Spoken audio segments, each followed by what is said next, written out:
Hello friends, कैसे हैं आप सब। स्वागत है आपका यूपीएससी एट होम प्रविष्या के यूट्यूब प्लेटफॉर्म पे। हम जो यूपीएससी एंड यूपीपीसीएस की मेंस की आंसर राइटिंग कर रहे थे, उस सीरीज़ को हमने इस टाइम पे ब्रेक दिया है। अभी आपका यूपीपीसीएस का प्रीलिम्स का एग्ज़ाम होने वाला है, तो अभी हम क्या कर रहे हैं, पूरा प्रीलिम्स पे फोकस्ड होकर 20,000 क्वेश्चन के माध्यम से आपका पूरा सिलेबस कंप्लीट कर रहे हैं, जिसमें हमने ancient history, medieval history complete कर ली है और आपका इन्वायरमेंट भी कंप्लीट हो गया है, इंडियन ज्योग्राफी कंप्लीट हो गई है और बायो भी कंप्लीट हो गई है। 5 सब्जेक्ट आपके कंप्लीट हो गए हैं। जिसने नहीं देखा है तो वो हमारी प्लेलिस्ट में जाके सारे वीडियो को देख सकते हैं। अभी हम क्या कर रहे हैं, फिजिक्स हमने स्टार्ट की है। फिजिक्स में जो है चैप्टर 3 है स्थूल पदार्थों के गुण, प्रॉपर्टीज़ ऑफ माइक्रो मैटर्स। इसको हम देखेंगे। इसके अंतर्गत पहला जो क्वेश्चन है वो क्या है, निम्नलिखित में से कौन सा मौलिक कण नहीं है। तो कौन सा नहीं है, फोटॉन नहीं। इलेक्ट्रॉन, प्रोटॉन, न्यूट्रॉन मौलिक कण होते हैं। इलेक्ट्रॉन, प्रोटॉन, न्यूट्रॉन परमाणु के मौलिक कण हैं। प्रोटॉन और न्यूट्रॉन किसी भी नाभिक में पाए जाते हैं, जबकि इलेक्ट्रॉन नाभिक के बाहर चारों तरफ चक्कर लगाते हैं। फोटॉन मौलिक कण नहीं है। फोटॉन प्रकाश के वे कण होते हैं जो ऊर्जा के बंडलों के रूप में रहते हैं। नेक्स्ट क्वेश्चन देखेंगे। तेल जल की सतह पर फैल जाता है क्योंकि तेल का पृष्ठ तनाव जल से कम होता है। तेल जल की सतह पर फैल जाता है क्योंकि जल का जो पृष्ठ तनाव है तेल के पृष्ठ तनाव की तुलना में अधिक होता है, जिसके कारण जल के अणु तेल के अणुओं को ऊपर की ओर चारों तरफ ढकेलते हैं। तेल फैला हुआ नजर आता है। नेक्स्ट क्वेश्चन क्या है, निम्नलिखित में से कौन सा कथन सही नहीं है। आयरन पानी में डूब जाता है, आयरन पानी में तैरता रहता है, पारा पानी में तैरता रहता है। तो ये आपका जो है कथन गलत है। नेक्स्ट हम देखेंगे, सड़क पर चलने की अपेक्षा बर्फ पर चलना अधिक कठिन है, क्योंकि बर्फ में सड़क की अपेक्षा घर्षण कम होता है। सड़क पर चलने में हमें आसानी इसलिए होती है क्योंकि उसकी सतह खुरदरी होने के कारण घर्षण बल उत्पन्न हो जाता है।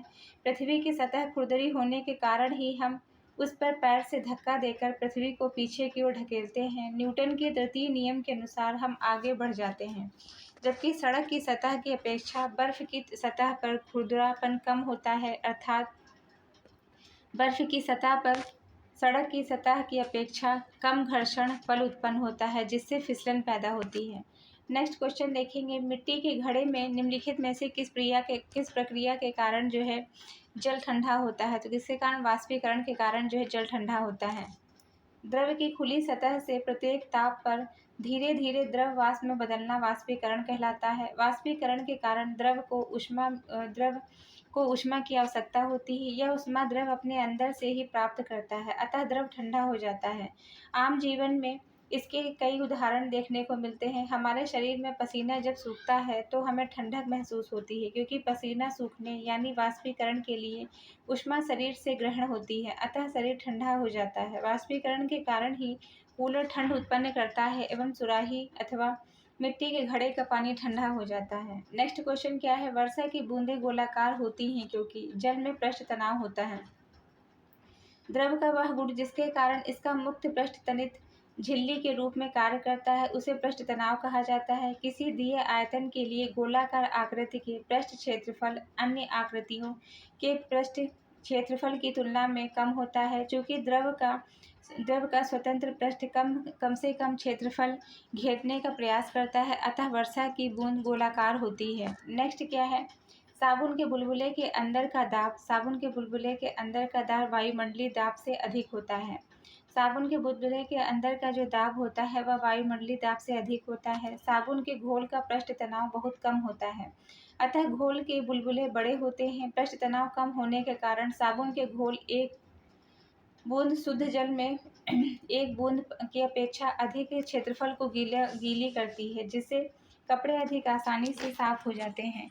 नेक्स्ट क्वेश्चन क्या है, तेल जल के तल पर फैल जाता है क्योंकि तेल का तल तनाव पानी से कम होता है। जल में पृष्ठ तनाव का गुण पाया जाता है। पृष्ठ तनाव के गुण के कारण यह बूंद के रूप में गिरने पर गोल हो जाता है। तेल पर पृष्ठ तनाव पानी से कम होने के कारण यह पानी में फैल जाता है। नेक्स्ट क्वेश्चन देखेंगे। एक सुई पानी में डूब जाती है, जबकि लोहे का जहाज तैरता रहता है, क्योंकि सुई का अपेक्षित घनत्व उसके द्वारा हटाए हुए पानी के अपेक्षित घनत्व से अधिक होता है। एक सुई पानी में डूब जाती है जबकि लोहे से बना हुआ जहाज तैरता रहता है, क्योंकि सुई का जो अपेक्षित घनत्व है उसके द्वारा हटाए हुए पानी के अपेक्षित घनत्व से अधिक होता है, जिसके कारण सुई का भार उसके द्वारा हटाए हुए पानी के भार से अधिक होता है। जहाज लोहे की चादर का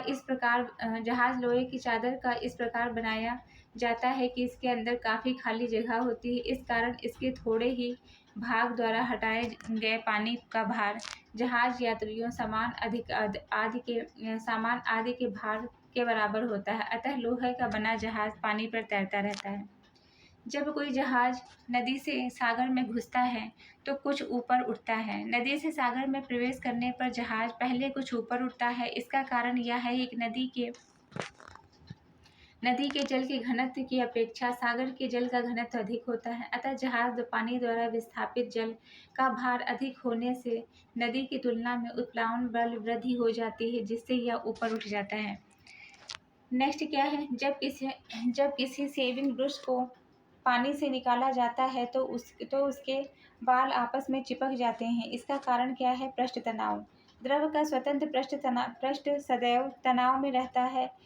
उसमें कम से कम क्षेत्रफल प्राप्त करने की प्रवृत्ति होती है। द्रव के पृष्ठ का यह तनाव पृष्ठ तनाव कहलाता है। पृष्ठ तनाव के कारण ही पानी से बाहर निकलने पर सेविंग ब्रश में बाल आपस में चिपक जाते हैं।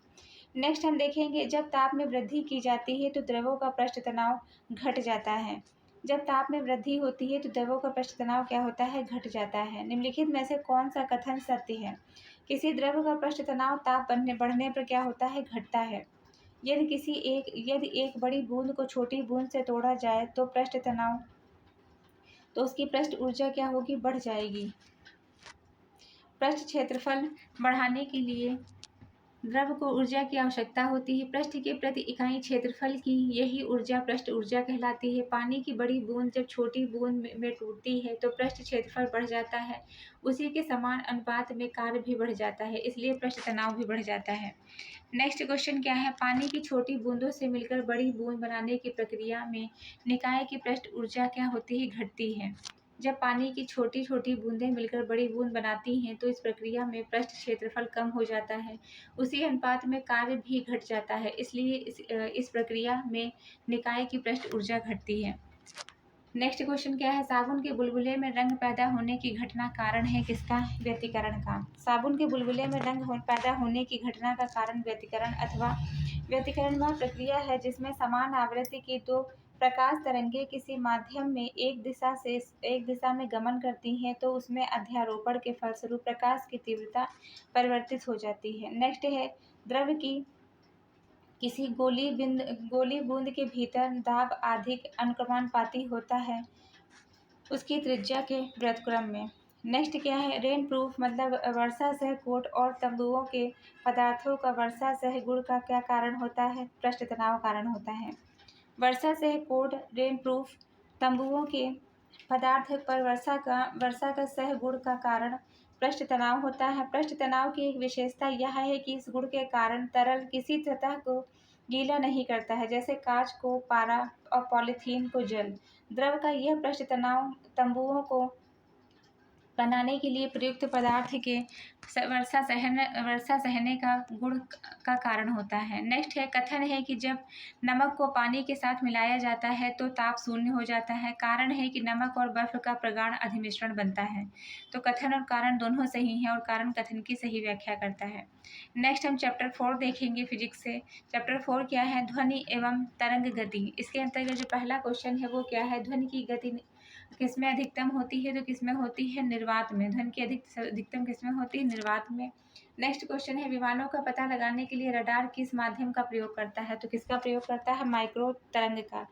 विमानों का पता लगाने के लिए रडार जो है माइक्रो तरंग का प्रयोग करता है। विमानों का पता लगाने के लिए प्रयुक्त रडार में सूक्ष्म तरंगों का इस्तेमाल होता है। ये लघु तरंगे इसकी आवृत्ति दीर्घ रेडियो तरंगों से अधिक इंफ्रारेड तरंगों से कम होती हैं। इसकी तरंग दैर्घ्य बहुत छोटी होने के कारण इन्हें किसी निश्चित दिशा पुंज के रूप में भेजा जा सकता है। नेक्स्ट है, माइक्रोवेव ओवन में प्रयुक्त की जाती है क्या? बहुत कम तरंग दैर्घ्य की रेडियो तरंगें प्रयुक्त की जाती हैं। माइक्रोवेव ओवन में बहुत कम तरंग दैर्घ्य की रेडियो तरंगें प्रयुक्त की जाती हैं। माइक्रोवेव ओवन में प्रयुक्त मैग्नेट्रॉन माइक्रोवेव उत्पन्न करता है। यह विद्युत चुम्बकीय तरंगे ओवन में रखे खाद्य पदार्थ के अणुओं के कंपन को उत्पन्न करता है, जिससे ऊष्मा उत्पन्न हो जाती है और खाद्य पदार्थ गर्म हो जाता है। माइक्रोवेव में गैर आयनीकृत विकिरण होती है, इसलिए इनसे एक्सरे या अन्य आयनीकृत विकिरण जैसा खतरा नहीं होता है, लेकिन माइक्रोवेव विकिरण खाद्य पदार्थ की भांति शरीर के ऊतकों को गर्म कर सकता है। इसका अत्यधिक प्रयोग स्किन बर्न या कैटरैक्ट जैसी समस्याएं उत्पन्न करता है। नेक्स्ट क्वेश्चन देखेंगे, एक टेलीविजन में दूरस्थ नियंत्रण के लिए उपयोग में लाई जाती है किसका अवरक्त किरणों का। एक टेलीविजन में दूरस्थ नियंत्रण के लिए अवरक्त किरणों का प्रयोग किया जाता है। इसके अतिरिक्त इनका इस्तेमाल नाइट विजन कैमरे में, चिकित्सा आदि में किया जाता है। आवृत्ति माइक्रोवेव से ज़्यादा दृश्य किरणों से कम होती है। नेक्स्ट क्या है, सोनार का उपयोग अधिकतर किया जाता है किसके लिए, नौ संचालकों के द्वारा। सोनार एक तकनीकी है जिसके द्वारा नौ संचालन जल के अंदर संचार करने तथा जल के अंदर उसके सतह पर वस्तुओं का पता लगाया जाता है। सोनार में पराश्रव तरंगें पाई जाती हैं। सोनार का पूर्व नाम साउंड नेविगेशन एंड रेंजिंग पाल जो है लेग्विन को इसके आविष्कार का श्रेय है। नेक्स्ट क्या है, सूची 1 को सूची 2 के साथ सम्मिलित करना है। मोबाइल का आविष्कार जो है जॉन एडवर्डसन ने किया और टेलीविज़न का J.L. बेयर्ड ने किया और एटीएम का जॉन शेफर्ड वैरन ने किया। एक्सरे का W. रटजन ने किया। नेक्स्ट क्वेश्चन क्या है, दूरस्थ नियंत्रण रिमोट नियंत्रण युक्त में टीवी इत्यादि के लिए होता है क्या, एक छोटा ट्रांसमीटर जो अवरक्त संकेत उत्सर्जित करता है। एक टीवी रिमोट कंट्रोल चैनल बदलने के लिए IR जो इंफ्रारेड किरणों तरंगों का उपयोग किया जाता है। टीवी में एक डिटेक्टर इन हल्के ढालों को विद्युत संकेतों में परिवर्तित करता है, जो एक माइक्रो प्रोसेसर को चैनल बदलने अथवा वॉल्यूम जो है समायोजित करने अन्य क्रियाओं को करने के लिए निर्देश देती है। IR का इस्तेमाल हम कुछ 100 मीटर या गज दूरी पर पॉइंट टू पॉइंट संचार के लिए कर सकते हैं। नेक्स्ट क्या है, एक्स किरणों जो पदार्थ में अधिक दूरी तक प्रवेश कर सकती हैं कहलाती हैं कठोर एक्स किरणें कहलाती हैं। एक्स किरणें या एक्स रेज एक प्रकार की विद्युत चुम्बकीय विकिरण होती है जिनकी तरंगदैर्घ्य 1 एंगस्ट्रॉम से 100 एंगस्ट्रॉम तक होती है। यह चिकित्सा में निदान के लिए सर्वाधिक प्रयोग किया जाता है। यह एक प्रकार के आयनकारी विकिरण है, इसलिए खतरनाक है। विल्हेम्स कॉनराड रटजन ने एक्सरे का आविष्कार किया था। एक्सरे जो पदार्थों में अधिक दूरी पर प्रवेश करती है उन्हें कठोर एक्सरे कहते हैं। कठोर एक्स किरणों की आवृत्ति अधिक होती है और तरंगदैर्घ्य कम होती है। इनकी वेधन क्षमता सबसे अधिक होती है। नेक्स्ट क्वेश्चन देखेंगे, जब टीवी का स्विच ऑन किया जाता है तो क्या होता है। जब टीवी का स्विच ऑन किया जाता है तो श्रव्य और दृश्य दोनों एक साथ ही शुरू होते हैं। श्रव्य संकेत आवृत्ति मॉड्यूलेशन एवं दृश्य संकेत आयाम मॉड्यूलेशन द्वारा प्रेरित किए जाते हैं। टीवी ऑन करने पर दृश्य एवं श्रव्य दोनों एक साथ शुरू होते हैं, जबकि प्रकाश का वेग ध्वनि के वेग से अधिक होता है। इसके कारण दृश्य संकेत प्रायः श्रव्य संकेत से पहले दिखाई पड़ते हैं। यह महसूस होता है कि आजकल टीवी में ऑडियो सिंक्रोनाइजर का प्रयोग करके इस त्रुटि को दूर किया जाता है। नेक्स्ट है, कथन है कि गामा किरणें एक्स किरणें से अधिक वेदनशील होती है। कारण है कि गामा किरणें प्रकाश के वेग से चलती हैं। तो कथन और कारण दोनों सही हैं। कारण कथन की सही व्याख्या नहीं करता है। निम्नलिखित में से कौन सी तरंग विद्युत चुम्बकीय स्पेक्ट्रम परिवार से नहीं आती हैं, तो कौन है, अल्ट्रासोनिक। एक्स किरणें आती हैं, सूक्ष्म किरणें आती हैं और अवरक्त किरणें आती हैं। नेक्स्ट क्या है, लहरें एक स्थान से दूसरे स्थान को संचालित करती है ऊर्जा के द्वारा। तरंग का अर्थ होता है लहर भौतिकी में तरंग का अभिप्राय और भी अधिक व्यापक होता है। इसके अंतर्गत यांत्रिक, विद्युत चुम्बकीय, ऊष्मीय इत्यादि कई प्रकार की तरंगों का अध्ययन किया जाता है। तरंग के द्वारा जो है ऊर्जा को एक स्थान से दूसरे स्थान ले जाते हैं। तरंग संचरण की दशा में माध्यम के कण बिना स्थान परिवर्तन की ऊर्जा को एक स्थान से दूसरे स्थान पर स्थानांतरित करते हैं। नेक्स्ट है, निम्नलिखित में से किस चुंबकीय विकिरण में से किस चुंबकीय विकिरण में से किसकी ऊर्जा अधिकतम है, तो किसकी है, एक्स किरणों की ऊर्जा अधिकतम है। नेक्स्ट क्वेश्चन क्या है, रात्रि दृष्टिकोण रात दृष्टिकोण के कैमरे में से किसका उपयोग नहीं किया जाता है? तो वस्तुओं से एक्स किरण विकिरण का प्रयोग नहीं किया जाता है। घटना जो ध्वनि तरंगों में नहीं होती है तो कौन सी नहीं होती है? ध्रुवण की। ध्वनि तरंगों में परावर्तन, अनुरणन, अपवर्तन, प्रणोदित, कंपन, व्यतिकरण, विवर्तन इत्यादि जो है विलक्षित प्रतीत होता है। ध्वनि तरंगों का ध्रुवण नहीं होता है क्योंकि ये ज़्यादा से ज़्यादा दिशा में कंपन करती हैं। नेक्स्ट है डॉक्टरों के द्वारा प्रयुक्त होने वाला स्टेथोस्कोप जिस सिद्धांत पर कार्य करता है वह कौन सा है? ध्वनि तरंगों का अध्यारोपण है। नेक्स्ट क्या है? क्षेत्र है और अनुमति योग्य शोर स्तर है। आवासीय क्षेत्र में जो है कितना आवासीय जो है क्षेत्र में कितना है? 55 डेसिबल। और शांत क्षेत्र में 50 है और औद्योगिक क्षेत्र में है 70, व्यापारिक क्षेत्र में है 65। नेक्स्ट क्या है? ध्वनि के संदर्भ में निम्नलिखित कथनों में से कौन सा कथन सही है? निर्वात में भी शून्य ध्वनि का प्रसार होता है। ध्वनि की गति सभी माध्यमों में एक समान होती है। तो ना तो जो है 1 ना तो 2 दोनों ही जो है गलत है। नेक्स्ट क्या है? पराध्रुमिक विमान उड़ते हैं कहाँ पे? ध्वनि चाल की जो है ध्वनि चाल से अधिक चाल पर उड़ते हैं। नेक्स्ट क्या है? एक सितार में किस प्रकार की ध्वनि तरंगें उत्पन्न होती हैं? तो यह अप्रगामी तथा अनुप्रस्थ तरंगें उत्पन्न होती हैं। एक सितार में किस प्रकार की ध्वनि तरंगें उत्पन्न होती हैं? अप्रगामी और अनुप्रस्थ। एक सितार में अप्रगामी अनुप्रस्थ प्रकार की ध्वनि तरंगें उत्पन्न होती हैं। किसी माध्यम में तरंग संचरण की स्थिति, यदि माध्यम के घटक तरंग के संचरण की दिशा के लंबवत कंपन करते हैं तो ऐसी तरंग अनुप्रस्थ तरंगें कहते हैं। अनुप्रस्थ तरंग केवल एक माध्यम में उत्पन्न की जा सकती है जिसमें दृढ़ता से, अतः जो है अनुप्रस्थ तरंगें केवल ठोस या तनाव युक्त डोरियों एवं द्रव पृष्ठ पर ही उत्पन्न की जा सकती हैं। नेक्स्ट क्वेश्चन क्या है? निम्नलिखित में से कौन सा सही नहीं है? मनुष्य का कान जो है 1000 हर्ट्ज पर सबसे सुग्राही होता है। सुनने की 1/10 जो है सेकंड होती है। मनुष्य की आँख, ये क्वेश्चन आपका यूपीपीसीएस जो है यूपीपीएससी के जो है आरओ प्री 2021 में पूछा गया है। मनुष्य की आँख लाल रंग के लिए नहीं बल्कि हरे रंग के प्रकाश के लिए सबसे अधिक सुग्राही होती है। प्रत्येक रंग के प्रकाश की अपनी तरंगदैर्घ्य होती है। हरे रंग के प्रकाश की तरंगदैर्घ्य नीले रंग के मध्य में आती है। यही कारण है कि लाल और नीले रंग की अपेक्षा हरा रंग हमारी आंखों के लिए सुग्राही होता है। मनुष्य का कान 20 से 20,000 हर्ट्ज की ध्वनि सुन सकता है, जिसमें 1000 हर्ट्ज की ध्वनि सबसे सुग्राही होती है। कान की सुनने की दृढ़ता 1/10 सेकंड होती है। यदि अवधि में कोई ध्वनि आएगी भी तो वह पहले के साथ मिल जाएगी। नेक्स्ट क्वेश्चन क्या है? रडार प्रणाली में पाई जाती है, क्या पाई जाती है? चमगादड़, मतलब रडार प्रणाली पाई जाती है किसमें? चमगादड़ में पाई जाती है। रडार रेडियो जो है डिटेक्शन एंड रैंगिंग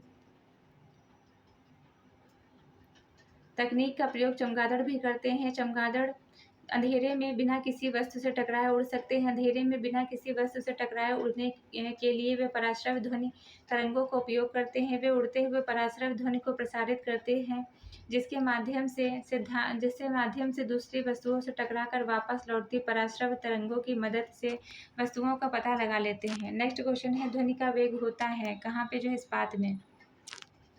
ध्वनि एक प्रकार का कंपन या विक्षोभ है जो किसी ठोस, द्रव, गैस से संचारित होता है। ध्वनि का वेग ठोस में सबसे अधिक, द्रवों में सबसे कम, गैसों में सबसे कम होता है। निर्वात में ध्वनि का संचरण नहीं हो सकता है। ध्वनि एक अनुदैर्ध्य यांत्रिक तरंग है जिसके संचरण के लिए माध्यम की जरूरत नहीं होती है। गैस एवं प्लाज्मा ध्वनि के केवल अनुदैर्ध्य तरंग के रूप में चलती है। इस प्रकार ध्वनि का वेग ठोसों, इस्पात में सर्वाधिक सबसे ज़्यादा और जो है जल में उससे कम और गैसों में सबसे कम होता है।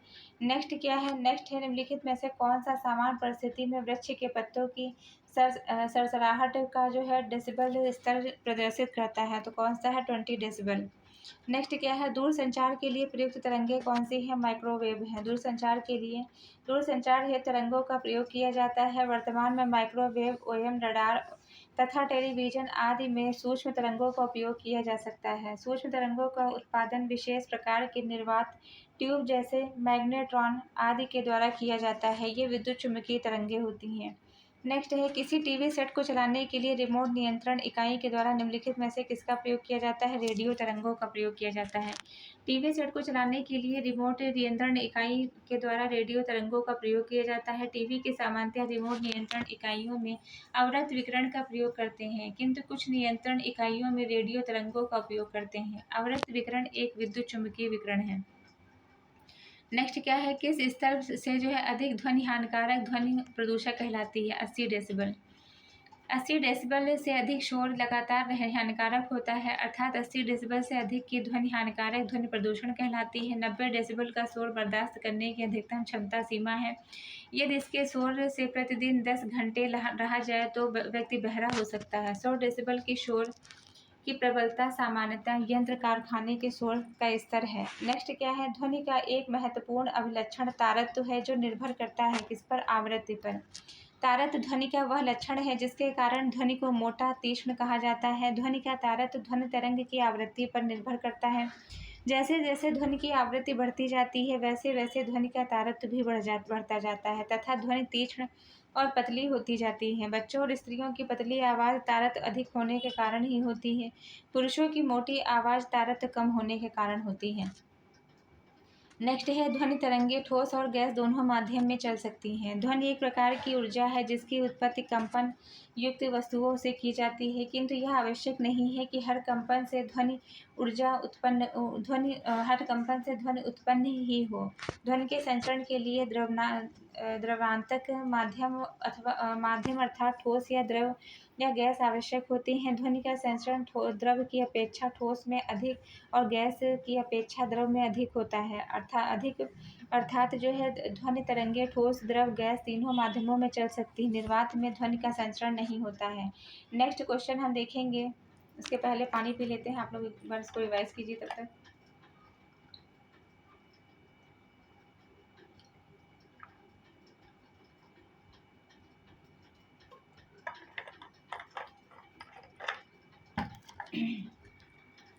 ध्वनि तरंगे नहीं चल सकती हैं, किस में नहीं चल सकती? निर्वात में। ध्वनि तरंगे संचरण के लिए माध्यम की आवश्यकता होती है, जैसे ठोस, द्रव, गैस। निर्वात में ये नहीं चल सकती हैं। नेक्स्ट क्या है, ध्वनि की मूलभूत इकाई कहलाती है, क्या कहलाती है? ध्वनिग्राम। किसी भाषा बोली में फोनीम उच्चारित ध्वनि की सबसे छोटी इकाई है। फोनीम के लिए ध्वनिग्राम, स्वरग्राम आदि शब्द का प्रयोग किया जाता है। फोनीम उच्चारित भाषा में ऐसी लघुत्तम इकाई है जिसमें दो ध्वनियों में अंतर होता है। परास्रव वे ध्वनियाँ होती हैं जिनकी आवृत्ति होती है कितनी? 20,000 हर्ट्ज से अधिक होती है।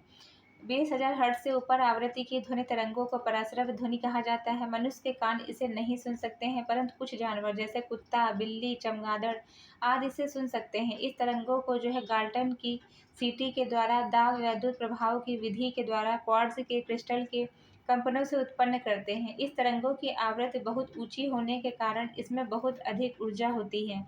साथ ही इनकी तरंगदैर्घ्य छोटी होने के कारण इन्हें एक पतले पुंज के रूप में दूर तक भेजा जा सकता है। नेक्स्ट क्या है, कास्मिक किरणों के संदर्भ में निम्नलिखित कथनों में से कौन सा कथन सही नहीं है? ये विद्युत चुम्बकीय तरंगे होती हैं, ये सही नहीं है।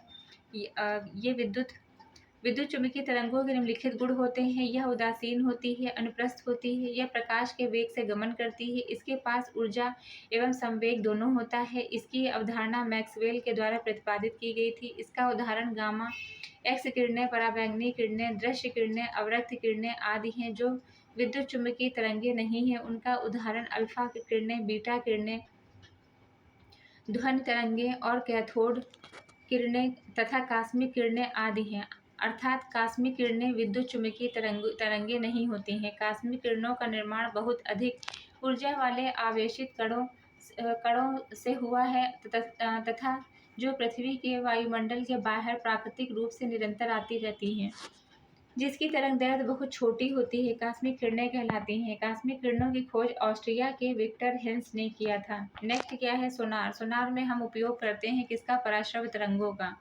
सोनार में जो है पराश्रव तरंगों द्वारा समुद्र की गहराइयों में वस्तुओं की डूबी हुई स्थिति का पता लगाया जाता है। सोनार का प्रयोग नौ संचालकों द्वारा किया जाता है। सोनार की सहायता से महासागर में डूबी हुई वस्तु की स्थिति जानने के लिए उच्च आवृत्ति की पराश्रव तरंगों को महासागर की गहराई में भेजा जाता है। यदि ये तरंगे वस्तु से टकराकर वापस आ जाती हैं, जिससे वस्तु की स्थिति का पता लगाया जाता है। नेक्स्ट क्या है, नज़दीक आती रेलगाड़ी की सीटी की आवाज़ बढ़ती जाती है, जबकि दूर जाने पर रेलगाड़ी के लिए घटती जाती है। तो यह क्या है, डॉपलर का प्रभाव है।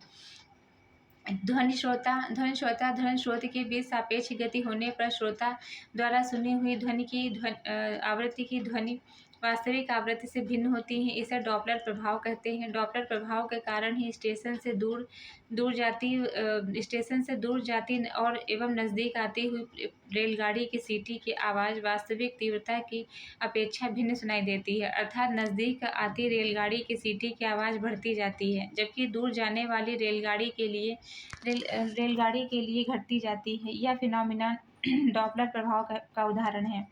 नेक्स्ट क्वेश्चन क्या है, निम्नलिखित में से ध्वनि का वेग अधिकतम होता है, किसमें होता है, धातु में। ध्वनि तरंगे अनुदैर्ध्य यांत्रिक तरंगे होती हैं, अतः इनके संचरण के लिए किसी न किसी माध्यम की आवश्यकता होती है। निर्वात में ध्वनि तरंगों का संचरण नहीं होता है। ध्वनि तरंगों की चाल उस माध्यम पर निर्भर करती है जिससे होकर ध्वनि तरंगें गुजरती हैं। ध्वनि में भिन्न भिन्न माध्यमों में ध्वनि की चाल भिन्न भिन्न होती है। किसी माध्यम में ध्वनि की चाल मुख्यतः माध्यम की प्रत्यास्थता तथा घनत्व पर निर्भर करती है। कोई माध्यम जितना अधिक प्रत्यास्थ होगा, उसमें ध्वनि की चाल उतनी ही अधिक होगी। इसके विपरीत कम घनत्व वाले माध्यमों में ध्वनि की चाल कम होती है। ठोस वस्तुएं द्रव तथा गैसों की अपेक्षा अधिक प्रत्यास्थ होती हैं, अतः ठोसों में ध्वनि की चाल सबसे अधिक होती है। ठोसों के बाद ध्वनि की चाल द्रवों में अधिक होती है। नेक्स्ट हम देखेंगे, स्पष्ट रूप से प्रतिध्वनि सुनने के लिए परावर्तक सतह और सुनने वाले के मध्य कम से कम कितनी दूरी होनी चाहिए, तो कितनी, 16.5 मीटर की दूरी होनी चाहिए। नेक्स्ट क्वेश्चन क्या है आपका, माध्यम। इस्पात में ध्वनि की चाल सर्वाधिक, जल में इस्पात से कम, नाइट्रोजन में जल से कम, अर्थात सबसे कम जो है सबसे कम होती है। ध्वनि निम्न प्रकार से चल सकती है। तो ध्वनि जो है अनुदैर्ध्य तरंगों की तरह चल सकती हैं। चमगादड़ अंधेरी रातों में उड़ सकते हैं, अपना शिकार भी कर सकते हैं। इसका कारण क्या है, वे पराश्रव ध्वनि तरंगें निकालते हैं, उन्हीं के द्वारा निर्देशित होते हैं। चमगादड़ उड़ते समय स्वयं पराश्रव ध्वनि तरंगों को उत्पन्न करते हैं। यह तरंगें जब किसी वस्तु से टकराती हैं तो वस्तुओं से परावर्तित होकर पुनः चमगादड़ द्वारा ग्रहण कर ली जाती हैं, जिससे चमगादड़ को अपने सामने अवरोध का पता चल जाता है तथा वे इनसे अपनी रक्षा करते हैं। अंधेरी रात्रि में उड़ते हैं और अपने लिए भी शिकार करते हैं। नेक्स्ट क्वेश्चन क्या है, पराश्रव तरंग के बारे में निम्नलिखित में से कौन सा कथन सही है। ये कीड़ों को नष्ट करते हैं, ये जो है कपड़ों से धूल हटाकर उन्हें साफ कर सकती है। इनका प्रयोग बीमारियों के उपचार के लिए किया जाता है।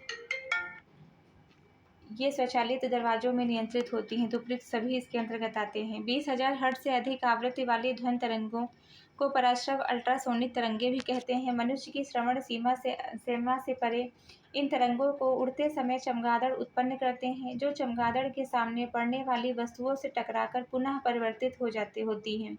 चमगादड़ द्वारा ग्रहण कर ली जाती हैं, जिससे चमगादड़ को अपने सामने के अवरोध का पता लग जाता है। रात्रि में वह आसानी से उड़ता है। अधिक ऊर्जा संचित होने के कारण पराश्रव तरंगों का उपयोग कीटों को मारने, कपड़े से मैल धूल को हटाकर उन्हें साफ करने, विभिन्न बीमारियों के उपचार जैसे रुधिर ऑपरेशन, ट्यूमर का पता लगाने, स्वचालित दरवाजों को नियंत्रित करने आदि में किया जाता है। सोनार की सहायता से ही पराश्रव तरंगों के द्वारा समुद्रों की गहराई को मापा जाता है।